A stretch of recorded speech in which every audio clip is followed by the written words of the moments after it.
जय Narayan all of you. आज हम लोग फिर से शिफ्ट 1 के 5 क्वेश्चन सॉल्व करेंगे। शिफ्ट 1 मीन्स 2 सितंबर शिफ्ट 1 के 5 क्वेश्चंस कर चुके हैं। 5 क्वेश्चन सॉल्व करते हैं और देखते हैं कि क्या एनसीईआरटी ज्यादा ही यूजफुल होती है। हाँ, मेरे हिसाब से बिल्कुल यूजफुल है और बहुत ज्यादा भटकने की जरूरत नहीं है, क्योंकि ये सारे क्वेश्चंस ऐसा नहीं है कि आपको बुक्स में मिल जाएंगे या किसी मटेरियल में मिलेंगे, किसी में नहीं मिलेंगे। कॉन्सेप्ट्स मिलेंगे। कॉन्सेप्ट्स आपको एनसीईआरटी से बेस्ट कुछ नहीं है। तो हम 5 क्वेश्चंस के बारे में और बात करने चल रहे हैं। जैसा कि अभी देख रहे हैं, 12th में आप पढ़ते हैं, पहला क्वेश्चन यदि आप देखें ध्यान से, 12th में आप पढ़ते हैं मैक्सिमम। देखो यहाँ पे maximum value and minimum value. Maximum और मिनिमम आपको याद होगा, application of derivatives. Direct question है उसका। क्या पूछा है? पॉलिनोमियल P0 की वैल्यू पूछा हुआ है। ये काम आपको करना था, P0 निकालना था। कैसे निकालना था ये सारी चीज हम आपको बताते चलेंगे एक एक करके। तो पहले तो हमें पॉलिनोमियल निकालना होगा। हाँ, थोड़ा सा अच्छा क्वेश्चन जरूर है, क्योंकि यहाँ पे डिफरेंशिएशन के साथ साथ इंटीग्रेशन भी आता है, तो बहुत अच्छी बात है, वो आपको फायदा ही करेगा। ओके, दूसरा इंटीग्रेशन का डायरेक्ट क्वेश्चन है मॉडुलस फंक्शन। जिसको मॉडुलस के बारे में पता है वो इजीली कर लेगा। तीसरा, ये क्वेश्चन 10th स्टैंडर्ड का है। 10th स्टैंडर्ड, बिलीव नहीं होता, 2 क्वेश्चन क्वाड्रेटिक पे दिखे हैं। हाँ बेटा, ध्यान रखना कि ये मेमोरी बेस्ड है। जैसा लोगों ने बताया है वैसा किया है, और मेरे पास जो कलेक्शन मैंने कहीं से निकाला है, जहां से भी निकाल के मैंने इसे किया है, तो मीन्स ऐसा नहीं है कि डिट्टो यही रहा होगा, लेकिन मोस्टली कोशिश है कि 99% चांसेस है कि क्वेश्चन आया है 2 सितंबर शिफ्ट 1 में। अब ये क्वेश्चंस क्वाड्रेटिक इक्वेशन देख रहे हो, और ये 10th स्टैंडर्ड का है। 11th 12th तो इसका कोई मतलब नहीं है। जिसने भी अच्छा काम किया है क्वाड्रेटिक इक्वेशंस में क्लास 10th लेवल पे, उसके लिए तो बेहतर है। जिसने भी एनटीएससी का पेपर दिया होगा वो ये क्वेश्चन कर सकता था। Question 8 probability. आपको पता है मैंने बेस थ्योरम थोड़ा सा आपको रिवाइज किया था, या बेस थ्योरम है क्या। बेसिकली बेस थ्योरम भी किया था और एक ट्री मेथड किया था। तो ट्री मेथड से तो ये क्वेश्चन बहुत इजीली बन जाएगा, और बेस थ्योरम भी कुछ नहीं है, बस आपको लिखने आना चाहिए। चौथा, वेक्टर। क्लास 10th में क्लास 11th में पढ़ते हो आप वेक्टर। मॉडुलस का स्क्वायर है दिस। तो बहुत आसान से क्वेश्चंस आए हैं, बहुत ज्यादा डिफिकल्ट फेस नहीं कर रहे हैं बच्चे। 2 सितंबर का तो यही हालत है शिफ्ट 1 का। अब हम शिफ्ट 2 का भी देखेंगे। 10 क्वेश्चंस मैं इसलिए देख रहा हूं क्योंकि आपको ये पता लग जाए कि जो आप पढ़ रहे हो वो सफिशियंट है या नहीं। वो चीजें सफिशियंट है। सफिशियंट क्या नहीं है? सफिशियंट सिर्फ इतना है नहीं है आपके लिए कि आप बेसिक्स अच्छे से नहीं पढ़ रहे हो। जब आप बेसिक्स पढ़ना सीख जाओगे अच्छे से, तो ये सारे क्वेश्चंस लगेंगे, नहीं तो फिर नहीं लगेंगे। आप भटकते रहो, प्रैक्टिस करते रहो, कोई फर्क नहीं पड़ने वाला किसी के ऊपर। तो ये बिल्कुल ध्यान रखना।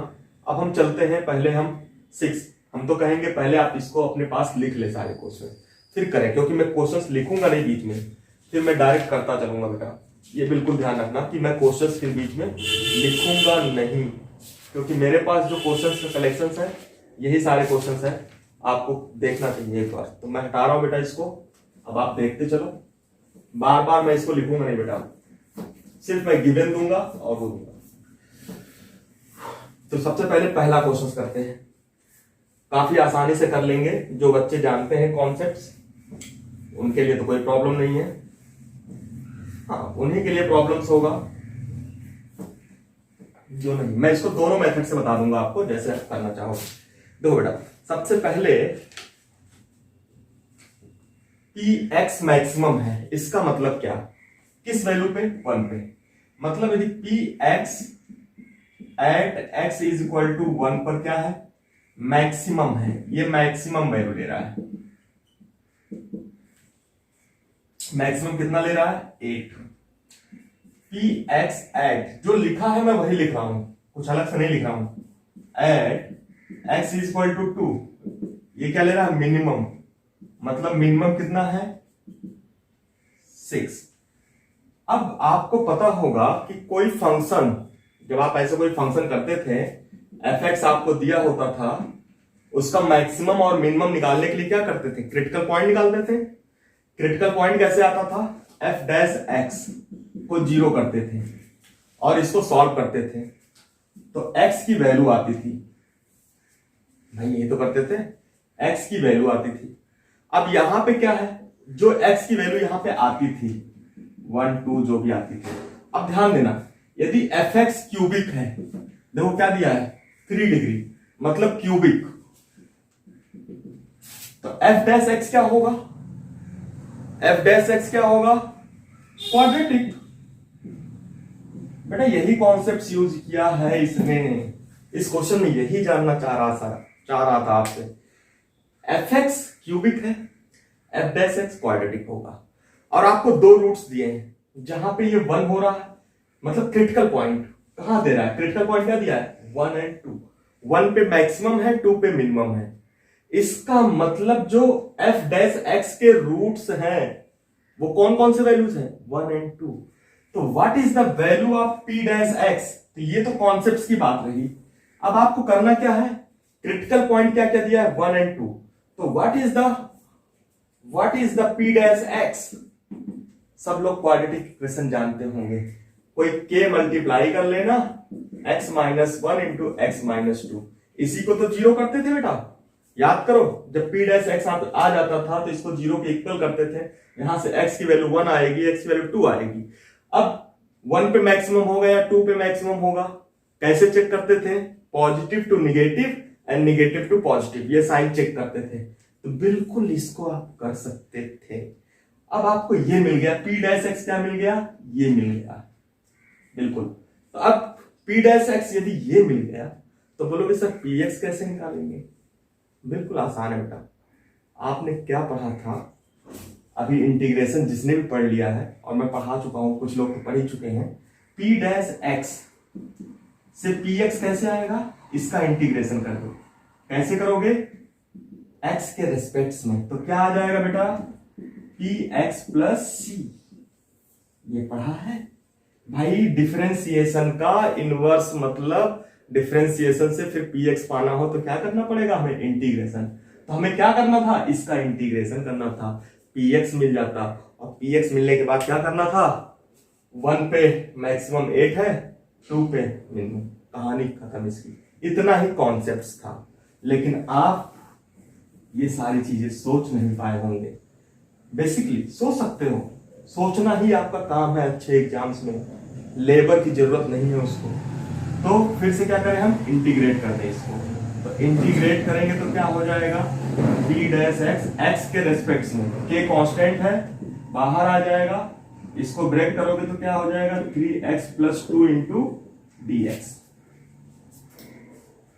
इतना समझ में आ गया, इंटीग्रेशन करो फटाफट, तो क्या आ गया px इज इक्वल टू, भाई c जोड़ना है, कांस्टेंट जोड़ना है, तो एक साइड हम जोड़ देंगे, k into x cube by 3 minus 3x square by 2 plus 2x, आ गया क्यूबिक, डिग्री ऑफ 3 मिल गया आपको, मतलब आप पहुंच गए अपनी जगह पे। अब आपको कुछ नहीं करना है, k की वैल्यू निकालना है और इसमें पुट कर देना है, फिर उसके बाद 0 पर रख देना है। तो बेटा बिल्कुल आसान सा क्वेश्चन था आपके लिए बिल्कुल आसान सा क्वेश्चन था। तो चले हम, हाँ यहाँ पे c ऐड करना है बेटा, इसको ध्यान रखना, ये c ऐड करना है, तो k और c की वैल्यू निकालने चले, तो क्या दिया है आपको क्वेश्चन में, क्या दिया है, बिल्कुल ध्यान रखो, क्वेश्चन में क्या दिया है, 1 पर वैल्यू कितनी है, 1 पे वैल्यू कितनी है 8, तो रख दो p1 is equal to 8, p2 is equal to 6, तो वैल्यू पुट करते हैं फटाफट यहाँ पे, जब 1 पुट करोगे ध्यान दो, 1/3 minus 3/2 k into 1/3 minus 3/2 plus 2 plus c is equal to 8, काम खत्म हमारा। दूसरा k इंटू, जब 2 पुट करोगे तो 8/3 माइनस 4 इंटू 3 12/2 प्लस 2 इंटू 2 4, ये आप इजीली कर सकते थे, कितना है बेटा 6। अब इसको सॉल्व करो, जब इसको सॉल्व करोगे तो क्या आ जाएगा, हमें पहले k और c की वैल्यू निकालनी है, तो हम इसको पहले सॉल्व कर ले। तो 3 3 9 माइनस 2, 9 माइनस 2 कितना हो गया बेटा -7/6। देखो 2 से क्रॉस मल्टीप्लाई, 3 से इधर, तो 2 माइनस 9 -7/2, फिर यहां पे कितना आ जाएगा 6 -7/6। 6 से फिर मल्टीप्लाई करोगे तो क्या हो जाएगा 12, 12 minus 7 5/6k plus c is equal to 8। फिर इसको सॉल्व करो, 16 और -36, जब इसको करोगे तो इसको सॉल्व कर सकते हो, -6 जब 2 से डिवाइड करोगे तो -6 हो जाएगा, -6 प्लस 4 -2, -2 हो गया, फिर 3 मल्टीप्लाइड तो -6। बेटा ये सॉल्व ही करना आपको, तो -2 और -6 मतलब 2/3, 2/3k plus c is equal to 6। How we find? By the use of eliminations। Elimination subtract कर लो फटाफट इसको, तो क्या आ गया 2 is equal to c cancel out, k common हो गया, 5/6 minus 4/6, 5/6 minus 4/6 1/6 means what is the k 12। k कितना आ गया 12। आप करिएगा इसको, यहां तक तो मैं पहुंचा दिया हूं, k की वैल्यू निकाल लेना अपनी कॉपी में खुद से। तो k इज इक्वल टू 12 आ गया बेटा। अब k इज इक्वल टू 12 आने के बाद क्या करोगे, पुट कर दोगे।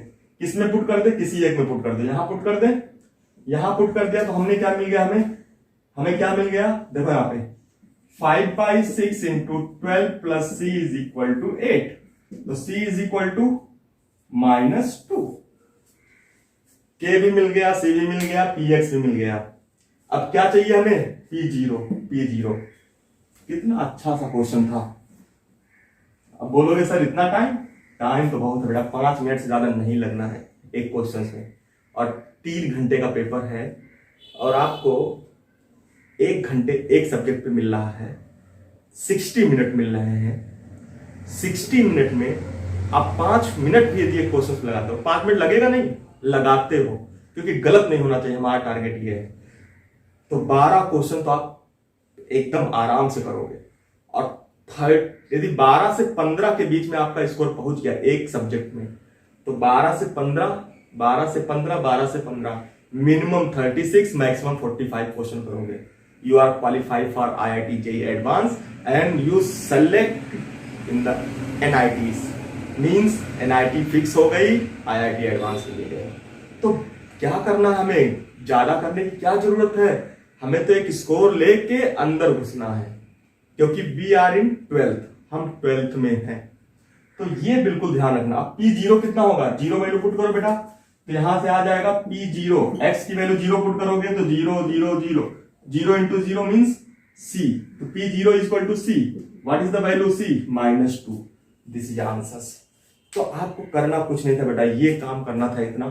अब हमारा क्वेश्चन आता है 6 के बाद क्वेश्चन नंबर 7 क्या था हमारा, 7 क्या था मुझे याद नहीं है, लेकिन मैं चल रहा हूं। अब क्वेश्चन आगे पीछे हो जाए तो ध्यान रखना, क्योंकि आपके पास क्वेश्चंस है, मैं करूंगा कोशिश, मेरे पास भी है, लेकिन नंबर ही याद नहीं है मुझे।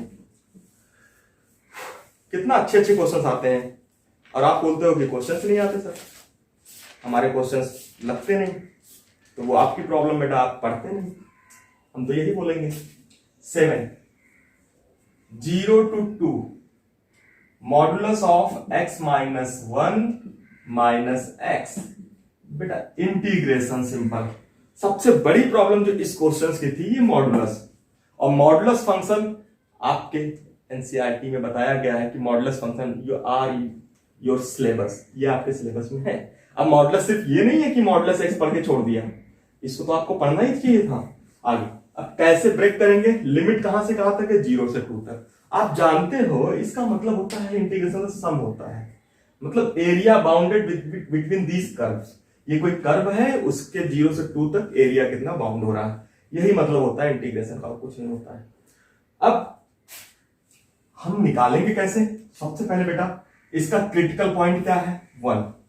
क्रिटिकल पॉइंट क्या है इसका, इस पहले वाले मॉड का, तो लिख लो।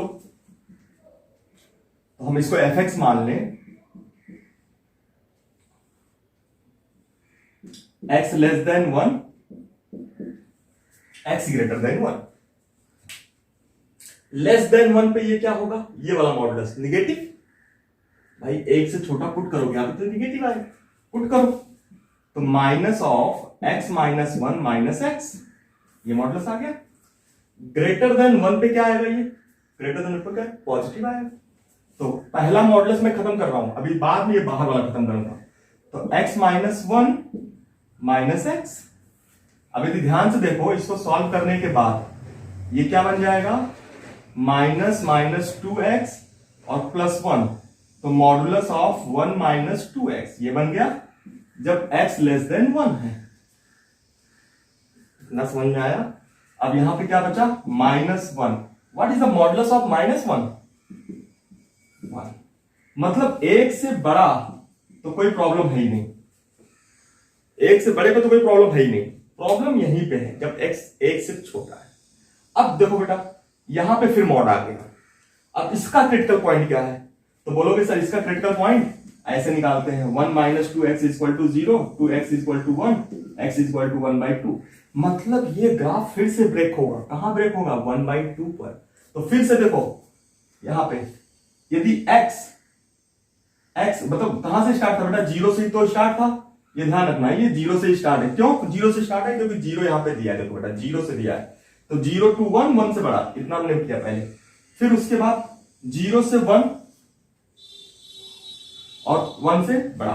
अब 1/2 आपको मिल रहा है, तो मतलब पहला जो लिमिट आएगा क्या आएगा, 1/2। भाई 1/2 पे ब्रेक होगा, तो 0 से 1/2 एंड 1/2 to 1। तीसरा क्या है, ग्रेटर देन 1, और कहां तक जाएगा, देखो 2 तक जाएगा। तो 1 से कहां तक जाएगा, 2 तक जाएगा। इतना समझ में आया। यहां पे इक्वलिटी लगाना। अब आपको यदि दिख रहा हो तो क्या समझ में आ रहा है, देखो ध्यान से, 0 to 1/2, जब 0 से 1/2 के बीच में ये होगा तो ये क्या होगा, पॉजिटिव या निगेटिव, पॉजिटिव या निगेटिव, सोचो इसको। जब 0 से 1/2 के बीच में होगा, भाई 0 पे क्या होगा, पॉजिटिव होगा।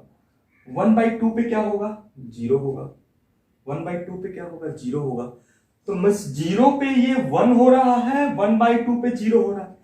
अब यदि उससे आगे बढ़ेंगे, 1/2 से बड़ा लेंगे, तो ये निगेटिव होना शुरू हो जाएगा।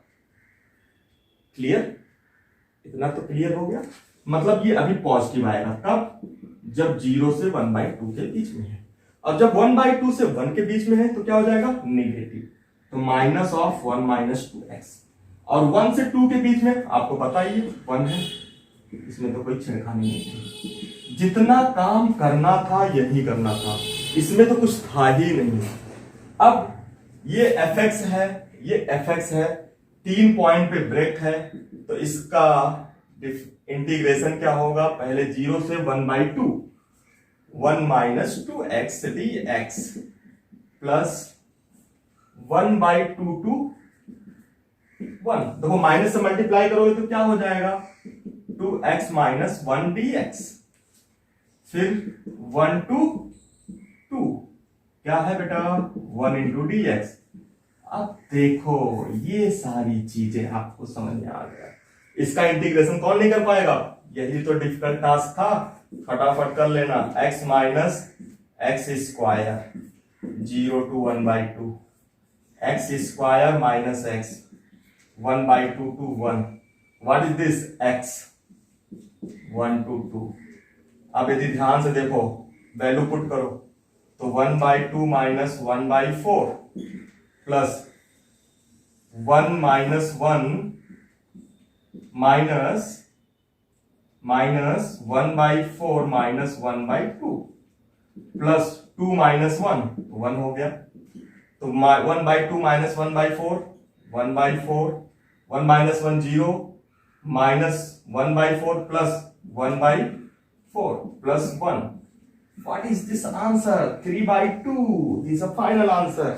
तो मीन्स ये आपका क्वेश्चन था जो सबसे ज्यादा मेहनत करनी पड़ी आपको इस फंक्शंस को ब्रेक करने में। और मॉडुलस फंक्शन आपसे बताया गया है कि आपके सिलेबस में है, किस लेवल तक पढ़ना है वो आपको डिसाइड करना है। तो ओके, अब चलते हैं हम क्वेश्चन नंबर 8 पर।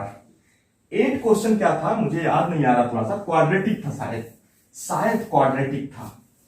तो चलो 8 नंबर पे हम चलते हैं। 8 नंबर पे हम चलते हैं। अब क्वेश्चन नंबर 8 चलते हैं। 8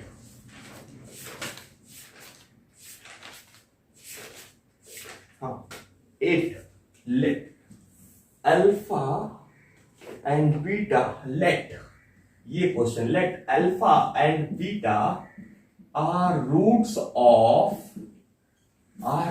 ऑफ द इक्वेशन। अब बेटा अल्फा और बीटा दिया है, ये क्लास 10th स्टैंडर्ड का है, कहीं बाहर का नहीं है, 10th स्टैंडर्ड का है।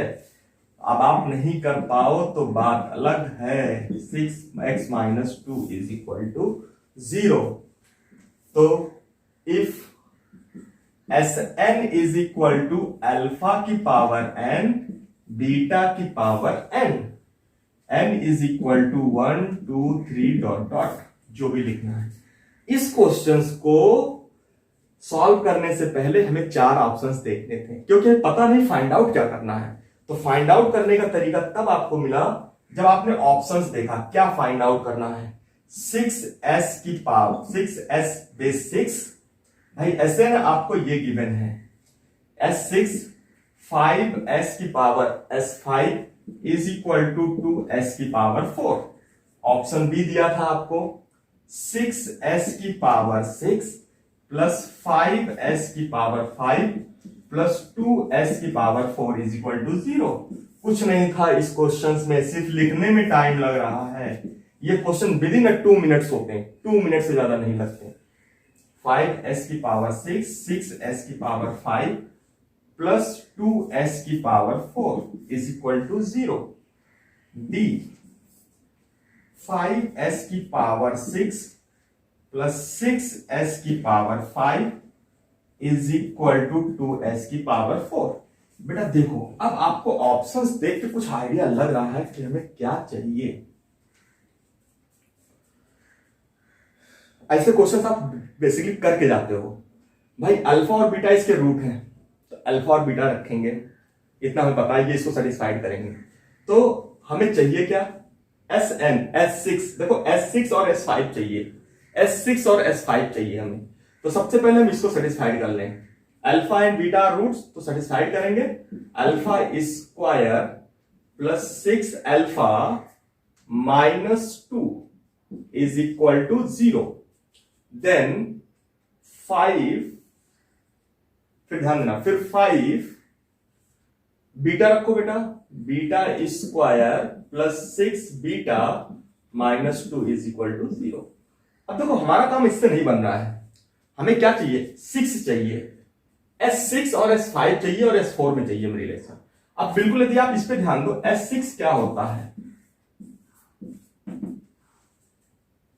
अल्फा की पावर 6 प्लस बीटा की पावर 6। हमें यहीं पे सोचना है कि अल्फा की पावर 6 बीटा की पावर 6 क्या आएगा, और हमारे पास क्या मटेरियल्स हैं। हमारे पास ये मटेरियल्स हैं, इनका यूज करके हमें ये लाना है। क्योंकि S6 यूज हुआ, देखो S6 यूज हुआ है, S5 यूज हुआ है, S4 यूज हुआ है। तो पहले हम S6 के बारे में सोचते हैं। तो S6 हमें कैसे मिलेगा, ऊपर देखो स्क्वायर है, यदि अल्फा की पावर 4 से मल्टीप्लाई कर दे पहले वाले में, और नीचे वाले में बीटा की पावर 4 से कर दे, क्वाइट इजी। भाई ये देख के तो समझ सकते थे, तो कुछ करना थोड़ी ना था इसमें, सिर्फ आपको यही सोचना था कैसे आएगा। तो हमने दोनों साइड अल्फा की पावर 4 से मल्टीप्लाई कर दिया, दोनों साइड बीटा की पावर 4 से कर दिया। अब यदि आप ध्यान से देखो तो आपका ये इक्वेशन क्या बन गया, क्या बन गया इक्वेशन, 5 अल्फा की पावर 6, 6 अल्फा की पावर 5, भाई अल्फा की पावर 4 से मल्टीप्लाई होगा 1 है, -2 अल्फा की पावर 4 = 0। फिर बीटा की पावर 4 से करो, 5 इंटू बीटा की पावर 6, 6 बीटा की पावर 5 -2 बीटा की power 4 = 0।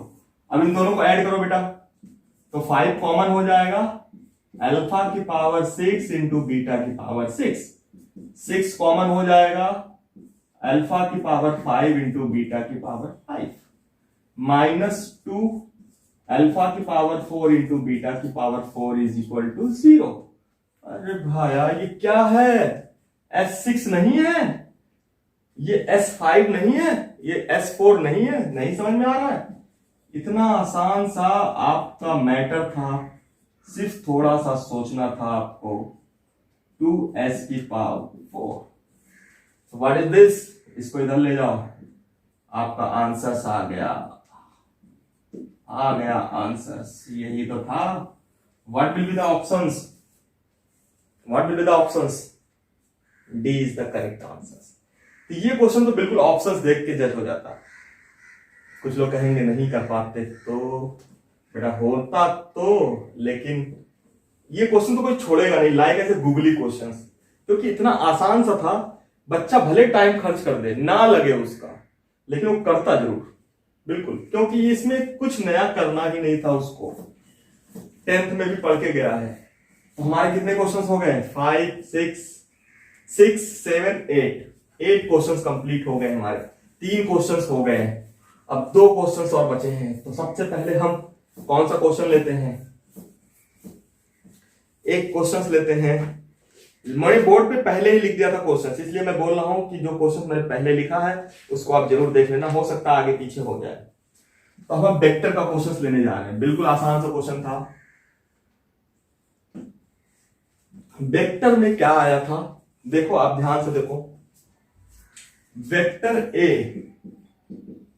Vector B, vector C are unit vector, इतना उसने बोल दिया कि बेटा vector A, vector B, vector C are unit vector.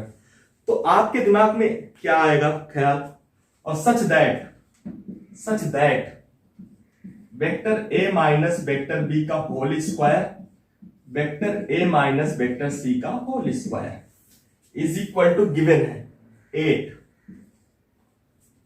And find करना था आपको vector A plus 2 vector B का whole square, vector A plus 2 vector C का होल स्क्वायर, ये फाइंड आउट करना था आपको। भाई ये गिवन है, ये फाइंड आउट करना था।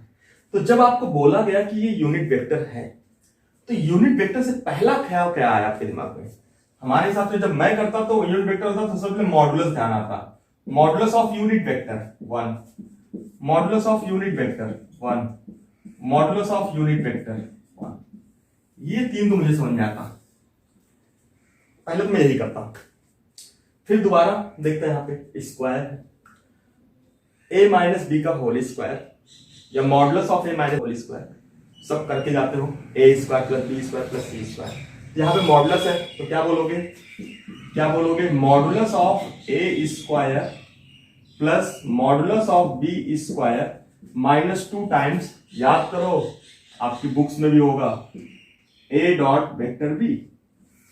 फिर दूसरे वाले का फिर से वही, modulus of A square plus modulus of C square minus modulus of A dot C is equal to 8, is equal to 8।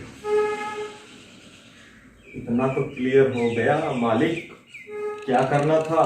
अब ये modulus of A square unit vector भाई 1 1 1 1 पुट कर दो, 1 1 1 1 4 -2 कॉमन ले लो, जो मिल रहा है लेते चलो, यही होता है क्वेश्चन सॉल्व करने का तरीका। 8 what is the value of A dot B, यहां से दिख रहा है plus A dot B into A dot C, भाई ये मिल रहा है हमें तो हम इसे ले लेते हैं, इधर जाएगा तो क्या हो जाएगा 4, और 4 को 2 से डिवाइड करोगे तो -2, ये आ गया आपका। क्लियर। अब हमसे पूछ क्या रहा है, हमें इसकी वैल्यू पूछ रहा है। फिर से वही काम, क्या करोगे, इसको ब्रेक कर दो, तो modulus of A square 2b का होल स्क्वायर क्या होगा, 4 times of modulus of B square plus 2 into 2 4 times of A dot B.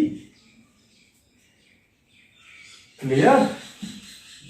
कुछ नहीं करना था इसमें, सिर्फ जिंदा आंखों से देखना था, आंखों को बंद करके नहीं, आंखों को खोल के देखना था। 4c plus 4 times of a dot c। अब देखो बेटा, मॉडुलस ऑफ a स्क्वायर 1 और मॉडुलस ऑफ b स्क्वायर 1, तो 4 इंटू 1 4 प्लस 1 5, यहां भी 5 5 5 10 प्लस 4 कॉमन आ गया, तो a dot b plus b dot c। ये नहीं कर पा रहे थे, इसकी वैल्यू कितनी है -2। और जिसने गलत कर दिया इस क्वेश्चन को वो तो पहले ही बाहर हो जाएगा। भाई ऐसा क्वेश्चन मिल जाए तो समझो सौभाग्य आपके, क्योंकि करना ही कुछ नहीं था इसमें, सब कुछ सामने दिख रहा था, कुछ सोचना भी नहीं था। जितने भी हार्ड वर्कर्स हैं उनके लिए बहुत बेहतरीन क्वेश्चन था ये। अब एक क्वेश्चन कोई और लिखा था हमने, मुझे याद नहीं, हाँ probability, one of the favourite topic, means probability का एक बेहतरीन क्वेश्चन जो आपको मैंने लिख के दिया था। यही लास्ट क्वेश्चन है आज का। मैंने आपको 10 क्वेश्चन दिखाए बेटा, 10 के 10, उसमें से 9 क्वेश्चन मान के चलूं मैं, यदि एक क्वेश्चन छोड़ दूं तो 9 क्वेश्चन ऐसे थे जो आपके एनसीईआरटी से रिलेटेड क्वेश्चंस थे। बस अब ये सोचोगे कि क्वेश्चन डायरेक्टली किसी मटेरियल में मिल जाएगा, किसी बुक में मिल जाएगा, किसी यूट्यूब पे मिल जाएगा। बेटा डायरेक्टली आज के पहले तो नहीं था, 2 सितंबर के पहले तो नहीं था डायरेक्ट ऐसा क्वेश्चन। हाँ कुछ क्वेश्चंस थे, रहे होंगे 1-2 क्वेश्चंस, लेकिन 90% क्वेश्चंस आर न्यू क्वेश्चंस, वो फ्रेम करते हैं अपना, लेकिन कॉन्सेप्ट्स आपको हर जगह मिलेगा। तो भाई एनसीईआरटी पढ़ लो ना, किसने मना किया। चलो आगे बढ़ते हैं। बॉक्स 1, ये प्रोबेबिलिटी का क्वेश्चन देखना, one of the best question और one of the easiest way. Box 1 contains 30 cards, ये आपको गिवन है। एक बॉक्स में 30 कार्ड्स हैं, मैं डायरेक्टली गिवन लिख रहा हूं, क्वेश्चन आगे आपको मिल जाएगा। 1 to 30 1 to 30 नंबर्स मार्क, मतलब एक कार्ड पर एक नंबर लिखा है 1 to 30 तक। अब बॉक्स 1 में कितने कार्ड है, 30 कार्ड है, मतलब 1 से लेकर 30 तक के नंबर मार्क्स है। बॉक्स 2 दिया है और कंटेन्स 20 कार्ड्स, बॉक्स 2 में कितने हैं, 20 कार्ड्स हैं। अब 20 कार्ड्स हैं, नंबर मार्क, कितने नंबर मार्क है उसमें, 31 to 50 नंबर मार्क्स। मतलब यदि आप ध्यान से सोचो इस क्वेश्चन के बारे में, तो 30 कार्ड है जिसपे 1 से लेकर 30 तक नंबर पड़ा हुआ है, और 20 कार्ड है जिसपे 31 से 50 तक का नंबर पड़ा हुआ है। अब बॉक्स इज सेलेक्टेड, अब बोल रहा है क्वेश्चन में, क्या बोल रहा है, अब बॉक्स इज सेलेक्टेड,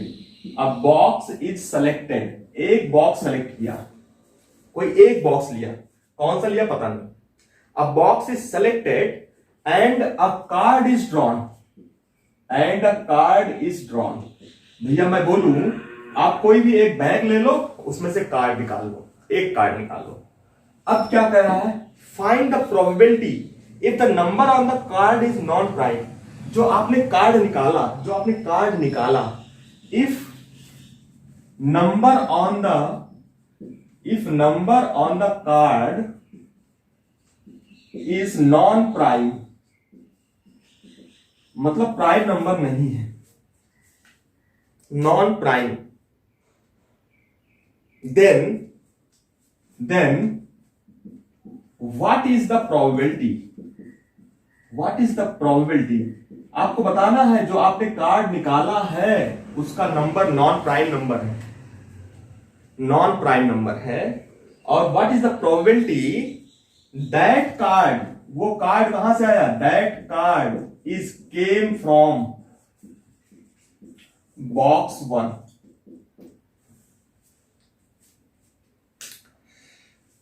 भाई ये क्वेश्चन बेस थ्योरम का है, direct Bayes theorem class 11th में था, फिर से 11th आ गया हमारे सामने, और 12th में फिर से पढ़ेंगे हम इसको, एक बार और पढ़ेंगे। तो बेटा कुछ था नहीं, बस यही आपको समझना था, लिखना था। तो हम लोगों ने 2 मेथड किया था इसका। यदि आपको ध्यान हो तो कार्ड क्या आ रहा है, इसको पहले लिखने का तरीका, पहले क्या सिलेक्ट किया, कार्ड, प्रोबेबिलिटी निकालना है, क्या आ रहा है, non prime number, non prime, वो किससे आ रहा है, बॉक्स 1 से।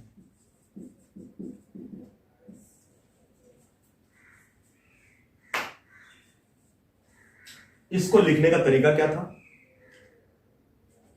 भाई, पहले देखो नॉन प्राइम आ रहा है, पहले आपने कार्ड निकाला, नॉन प्राइम आया और चेक करना है कि बॉक्स 1 से है। तो सबसे पहले क्या करते हो आप, बॉक्स 1 बॉक्स सेलेक्ट करोगे ना, जब बॉक्स सेलेक्ट करोगे फिर ना कार्ड निकालोगे। तो हमारा मतलब क्या है, बेस थ्योरम क्या कहती थी, प्रोबेबिलिटी ऑफ बॉक्स 1 आने की प्रोबेबिलिटी क्या है, इनटू, लिखने का तरीका जस्ट रिवर्स। अब जब बॉक्स 1 आ गया तो क्या हो जाएगा, डिवाइडेड बाई नॉन प्राइम, यही तो होता है, जब बॉक्स 1 आ गया तो नॉन प्राइम कार्ड लेने की प्रोबेबिलिटी अपॉन।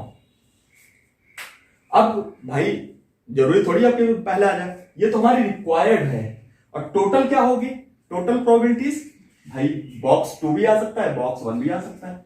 तो probability of box 1 into probability of box 1 upon non prime plus probability of, मैं नीचे लिखा हूं देखो प्लस इसके आगे, probability of box 2 into probability of box 2 upon non prime. ये बेटा ये टोटल प्रोबेबिलिटी होती है, आपको पता होगा, required probability upon total probability, that is called Bayes theorem. भाई बिल्कुल आसान सा था। इसका एक मेथड और था, ट्री मेथड, मैं उसको भी डिस्कस करूंगा। तो सबसे पहले हम इसको देख लें, नॉन प्राइम। अब प्रॉब्लम यह है कि 1 to 50 तक नंबर है, 1 to 50 तक नंबर है, तो कितने प्राइम नंबर होते हैं इसमें,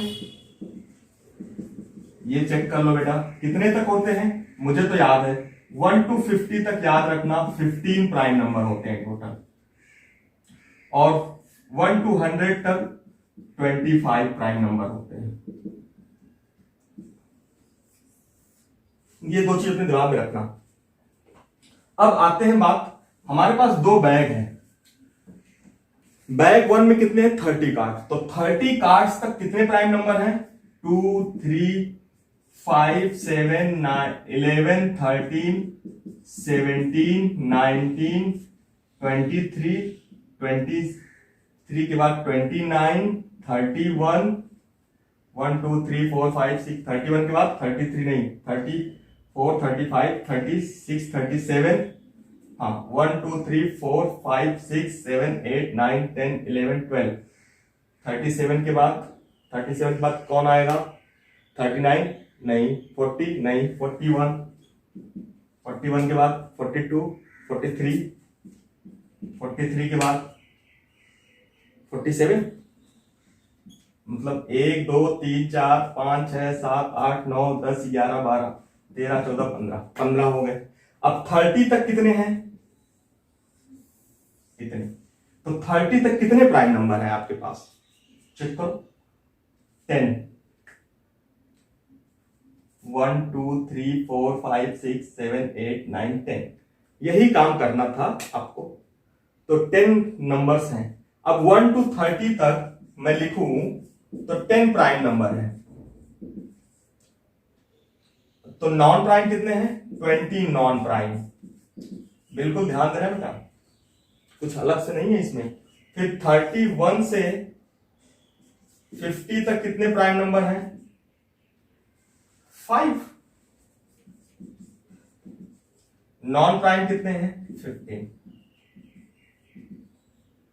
ये आपको मिल गया। अब बेटा बॉक्स, आपके पास 2 बैग है, सपोज बैग 1 बैग 2। बैग 1 को सिलेक्ट करने की प्रोबेबिलिटी कितनी होगी, भाई 2 ही बैग हैं, तो किसी भी बैग को सिलेक्ट करने की प्रोबेबिलिटी कितनी होगी, 1/2। तो बैग 1 प्रोबेबिलिटी ऑफ या बॉक्स 1 सेलेक्ट करने की जो प्रोबेबिलिटी होगी इक्वल होगी, वाओ अमेजिंग, ये इक्वल होगा 1/2 के। इसका मतलब probability of box 1 cancel out, probability of box 1 box 2 common होके कैंसिल आउट, तो सब इक्वल है ना, दिस कैंसिल आउट। तो मैं अब आगे बढ़ रहा हूं अपना, यहां पे मैं मिटा रहा हूं बेटा, अब मेरा काम यहां पे खत्म हो गया, मैं आगे बढ़ रहा हूं। देखो अब probability of non prime into box, ये 1/2 1/2 1/2 1/2 1/2 कैंसिल आउट। तो what is the answers? Probability of non prime box 1 is equal to probability of box 1 से नॉन प्राइम निकालने की probability upon probability of box 1 upon non prime plus probability of box 1 to non prime. Wow amazing. Box 1 से non prime निकालने की probability, भाई total number of cards in box 1, total number of card in box 1 30, non prime कितने हैं 20, तो कितने हो जाएंगे 20/30। वाओ। फिर बॉक्स 1 वही रख दो 20/30 प्लस नीचे वाले में कितने हैं total number of cards 20, non prime 15/20। इसी को सॉल्व करना था बेटा। क्या है इसमें 2/3 2/3 3/4। जब इसको सॉल्व किया तो 4 2 8 3 3 9, नीचे आ गया 17, तो आ गया 8/17। This is answers. अमेजिंग। ऐसे क्वेश्चंस आपको मिले हैं। अब ये सीधा बेस थ्योरम पे था, बिल्कुल सिंपल सा था। अब इसका एक मेथड और है, मैं डिस्कस कर लेता हूं क्योंकि काफी अच्छा टॉपिक है और मुझे भी काफी अच्छा लगता है। तो इसका सबसे अच्छा मेथड मुझे जो लगता है ट्री मेथड्स। ट्री मेथड्स जैसा कि हमने निकाला, अभी क्या निकाला, हमारे पास 2 बॉक्स है, तो आप लोग बॉक्स 1 बना लेना, ये बना लिया, और बॉक्स 2 बना लेना, ये बना लिया। 1 to 10 प्राइम, यहां पे कितने हैं 1 to 30 ना, तो कितने होंगे 10 प्राइम 20 नॉन प्राइम। यहां पे कितने हैं बेटा 31 to 50, कितने होंगे 5 प्राइम 15 नॉन प्राइम। अब ये आपके पास है। अब आप ट्री मेथड कैसे करोगे? सबसे पहले क्या करेंगे, हम बैग को सिलेक्ट करेंगे। भाई चाहे हमने बैग निकाला, हमें नहीं पता कौन सा, हम बैग निकालना है, हमने बैग निकाला, हमें नहीं पता कौन सा निकलना है, तो एक बैग के निकलने की प्रोबेबिलिटी, 2 बैग हैं इसमें, तो एक बैग के निकलने की प्रोबेबिलिटी बोलोगे सर बॉक्स 1 आने की प्रोबेबिलिटी है 1/2, बॉक्स 2 आने की प्रोबेबिलिटी क्या है 1/2। अब बॉक्स 1 आ गया यहां पे क्या आ गया box 1। This is a tree methods, बिल्कुल इजी। 10 प्राइम समझ लो इसको, जल्दी नहीं मिलेगा ये ट्री मेथड्स, हर जगह नहीं मिलने वाला है। प्राइम बॉक्स 2, बॉक्स 2 का मतलब क्या आ जाएगा 5 प्राइम एंड 15 नॉन प्राइम।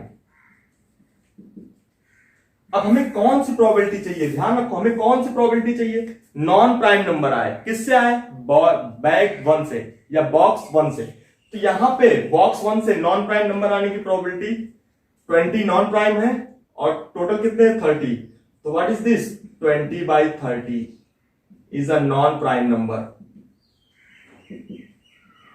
भाई मेरे को तो सबसे बेहतर यही लगता है, आपको चाहे जो लगे। फिर कितना आ जाएगा यहां पे 15/20 नॉन प्राइम।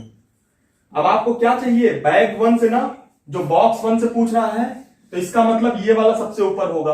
उसके बाद देखो जिससे पूछ रहा है, यदि बॉक्स 2 से पूछता तो ये न्यूमरेटर में होता, बॉक्स 1 से पूछ रहा है तो ये क्या होगा न्यूमरेटर में। तो मींस कैसे करोगे 1/2 इंटू 20/30, देखो यहां पे 1/2 इंटू 20/30। अब टोटल फिर से एक बार कॉपी कर दो, प्लस फिर से सेकंड वाला देखो, वाओ। अब ये क्वेश्चन सोचो कौन सा आसान है, इसको सॉल्व करोगे 1/2 1/2 cancel out, what is this 8/70। मेरे को तो सबसे अच्छा मेथड यही लगता है, आपको भी लगना चाहिए। भाई क्या था इसमें, हमें बॉक्स 1 से पूछा, ये न्यूमरेटर हो गया अपॉन टोटल। बॉक्स 2 से पूछता, this is the numerator upon total, that is Bayes theorem. तो मेरे हिसाब से प्रोबेबिलिटी का ये अच्छा क्वेश्चन आ गया। ट्री मेथड्स हमने 10 क्वेश्चंस कर लिए, और भी क्वेश्चंस मेरे पास हैं, 4-5 क्वेश्चंस और हैं, बट मैं सोच रहा हूं कि शिफ्ट सेकंड भी देख लेते हैं कि शिफ्ट सेकंड में क्या होगा। तो नेक्स्ट लेक्चर में हम लोग 6 शिफ्ट सेकंड्स के लेके आएंगे। यदि मेरे पास 4-5 क्वेश्चन हो जाते हैं तो मैं आपको 5 क्वेश्चन और करके दूंगा इसी पे, इसी शिफ्ट का। हाँ, पेपर का जो शिफ्ट होता है बेटा सेम चलता है, कोई डिफरेंस नहीं होता। क्वेश्चंस आगे पीछे रहेंगे, थोड़ा सेम क्वेश्चंस नहीं रहेंगे, लेकिन कॉन्सेप्ट सही रहेगा। इसी सब पे क्वेश्चंस आएंगे, कोई भी ज्यादा डिफिकल्ट नहीं होगा। यदि ज्यादा डिफिकल्ट होगा तो उसका फायदा मिलता है लोगों को, स्केलिंग्स और क्या कहते हैं अदर चीजें होती हैं। तो बिल्कुल ध्यान रखना, सारे शिफ्ट लगभग इक्वलाइज होते हैं, उसमें ऐसा कोई डरने की जरूरत नहीं। कोई शिफ्ट आसान है, कोई टफ है, सारे शिफ्ट का लेवल यही है, आसानी से चल रहे हैं, बिल्कुल एकदम सेम वे में चलेगा। जितने भी पेपर होंगे जेईई मेंस के, सारे इसी पैटर्न पे ही चलेंगे। ओके, जय Hind, all of you, thank you everybody.